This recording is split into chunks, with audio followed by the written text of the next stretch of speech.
Hello everyone, welcome back to the Circle Club. I'm Tyrone, joined by my producer, Miss Luna, and today we're taking a look at episode 5 of Secession in season 4. Let's go. We do need to focus. Big picture. Let's go get the deal. Let's bleed the Swede.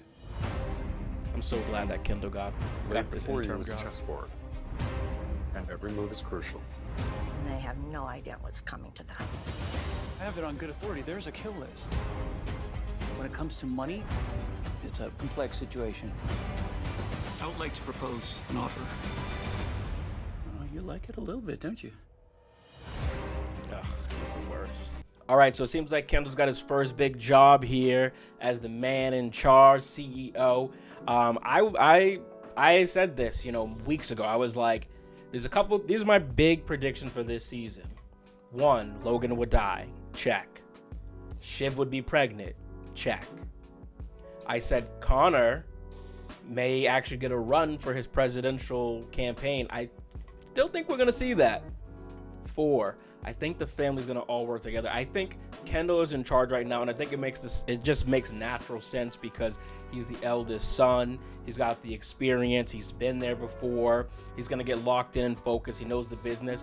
I think down the line, sort of this idea that they originally wanted to have where all three of them would work together, I do think we're still going to see that before this season is over. We are in this weird position now with Tom and Greg and Gerri of like, what do you do with them? Like, Gerri was on her way out and she's sort of like Roman's little assistant. I mean, and now that Roman's got a big COO job, she's probably going to want to be on his good side, on his graces, so I think we're going to get some very funny moments for those two here. But she says the line in this, they have no idea what's ahead of them. I'm not sure if she's referring to Mattson or she's referring to the kids, but if she's referring to the kids, I think she may be underestimating how much that they've come together, because again, you got to remember, they see the kids as dysfunctional, not together, all around. But as we saw leading up to these episodes, episode 2, episode 1, that we saw they were working together as a unit, as a team. Now we saw Siobhan in this last episode. She was a little perturbed, a little annoyed, angry that Kendall was getting there. It clearly was an ego boost to her, and she felt, okay, I have no power here, right? But I think as long as Shiv is cool, keeps collected, I think things will work out in her favor. Now, what's going to be interesting is because she's pregnant, she's going to keep this a secret, obviously. When she becomes pregnant, I think they're going to try to use that as an excuse of, you got to take some time away, it's not right, which will then put Kendall or Roman in position to be that full-time CEO.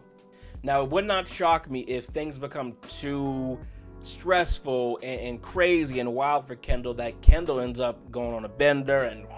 But I don't know. I think that Kendall's grown a lot, and I think the difference between Kendall and Logan is Logan didn't really have that support net and siblings around him to help. His brother hates him, whereas I think with Kendall, depending how things go moving forward, he'll have that sort of security and that net and support from his siblings, which I think is ultimately going to work in his benefit. Now, Cousin Greg doesn't really have a role right now, but I can see Cousin Greg sort of being like, he's the little brother almost of the group, and I can see them sort of being like, all right, Greg, we'll give you another chance, but you better not screw this up, kind of thing. And I think Greg is just, he's too wonderful and too nice and almost naive in their world, where they kind of like to spring him around. Like Roman in the last episode, he was saying, yeah, you got to go find yourself a new mommy now. And it's so true. Like, now that Logan is not there, it's gone. It's gone. He doesn't have anything. I'm curious. Let me know in the comments below. Do you think that Logan, when he wrote Greg's name, do you think there was any value to that actually? Or do you think that he was just sort of like, I got to remember this kid's name somehow? Because I think it may be a stretch, but I do think that he liked Greg.